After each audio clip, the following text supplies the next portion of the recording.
Welcome to Thoughts on Thursday. It's Reverend Miller. And Stuart Holmes.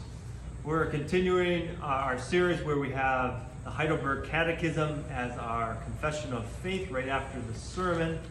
And as we're looking at that, as a Reformed church, we are required to cover the main points of the Heidelberg Catechism every 4 years. So it is supposed to be a guide for us.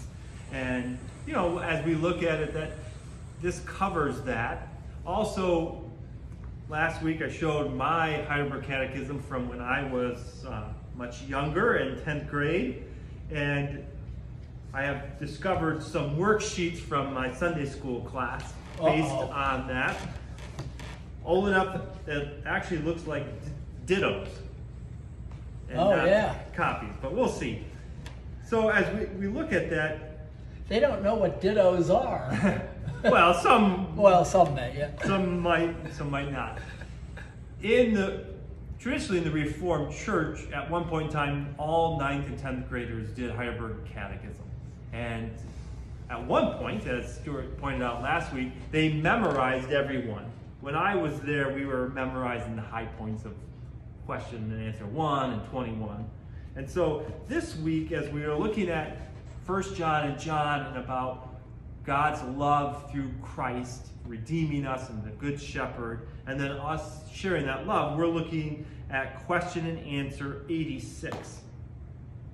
I'm going to pull out my reading glasses. Question and answer 86 is this: we have been delivered from our misery by God's grace alone through Christ, and not because we have earned it. Why then must we still do good? And the answer is this: to be sure, Christ has redeemed us by his blood, but we do good because Christ, by his Spirit, is also renewing us to be like himself, so that in all our living we may show that we are thankful to God for all he has done for us, and so that he may be praised through us. And we do good so that we may be assured of faith by its fruits, and so that by our godly living our neighbors may be won over to Christ. And so part of the Heidelberg Catechism is really 3 parts, what we call guilt, grace, and gratitude. And this is the gratitude section, the beginning of it, where that we can't earn grace and salvation, but because it has been given to us as a gift, our lives are transformed to be gracious and to live for God.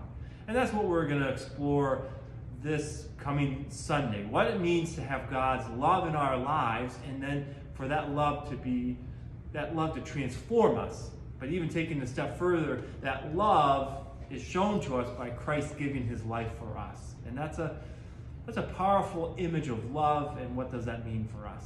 So sermon-wise and liturgically, that's what we'll be exploring. And then, just to remind you, John Calvin, our preeminent theologian, he didn't write the Heidelberg Catechism. He was French.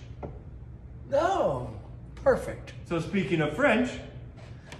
Before you go, are you done? Maybe. Would you go back to that first line that you read? Because answer the question. The answer. To be sure, Christ has redeemed us by his blood, but we do good because Christ by his Spirit is also renewing us to be like himself. I'm going to kind of take the bridge here. I told Rob when we sat down a few minutes ago that I'm going to be a little bit hairy, and that's your cue. Well, I don't want to call you out, but I said the physical attributes would say he's not hairy. But, you know. Don't match. I'm going to be hairy this week. I'm playing some French music. And it is so important to understand that this is contemporary music and it has a story. And you talk about that introduction that Rob gave, and then you talked about being transformed. You have to kind of be in that mindset to start off with this music. I played at the very beginning of our taping his beginning of Le Jardin Suspendu, the garden suspended. And it's quotes, the hanging garden, it is the artist's ideal, perpetually pursued, perpetually beyond his grasp. and a refuge, inaccessible and inviolable. So when you read that and combine that with taking us to another level and trying to understand where we are in the scope of this grace that you talk about, I think that's a perfect way.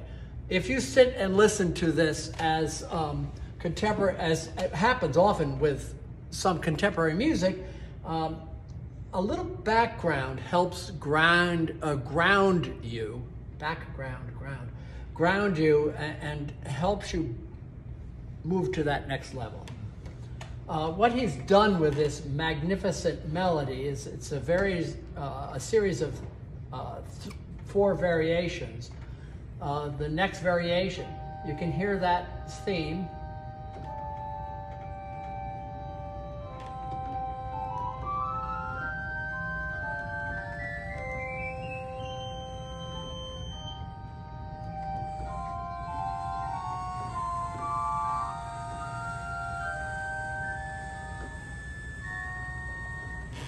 So that is just, for me,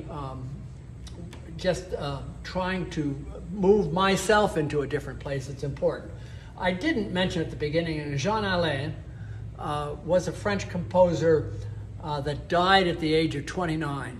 He was a prolific. The list of works that he wrote for the organ is astounding for a man that started composing at the age of 18 and died at 29. So that's the prelude. Then I get hairier with the postlude. Jean Alain's litanies. And I need yet again to read, I don't have a translation in front of me, darn. The translation of his inscription is basically saying that there is chaos in the world, and that that chaos keeps on coming back, and we need to ground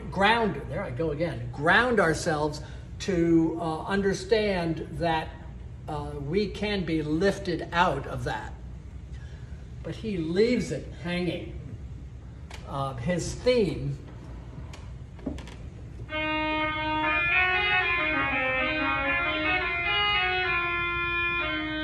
and then the chaos begins. Oops, chaos doesn't begin. I'm in the wrong setting.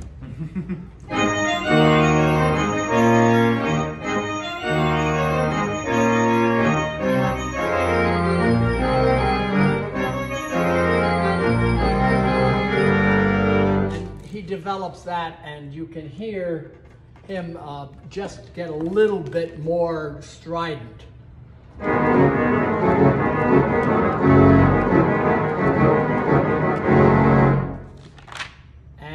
Then he develops that theme, and at the end he gets down to one last little mention of the theme.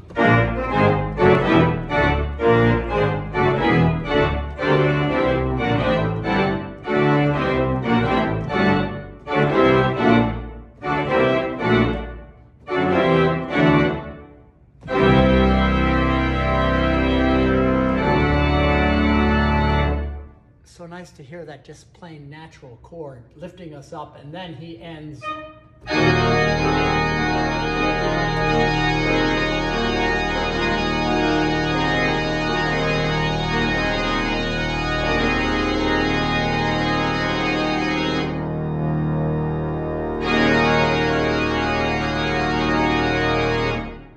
That chord cluster is just kind of bringing us back to, we live in times that are just tumultuous, and I think, although there's no resolution of that, I think that the message here in music terms is to lift ourselves out of that and try to bring the chaos to a more resolute ending. I'm only a little old church country organist. I don't know what Alain was thinking with ending that chord other than that kind of. That's my. All right. So these are our thoughts as we prepare for Sunday. We hope that you will join us either on YouTube, Facebook, or here in person in Ridgewood at 10 a.m. Thanks, and have a wonderful day.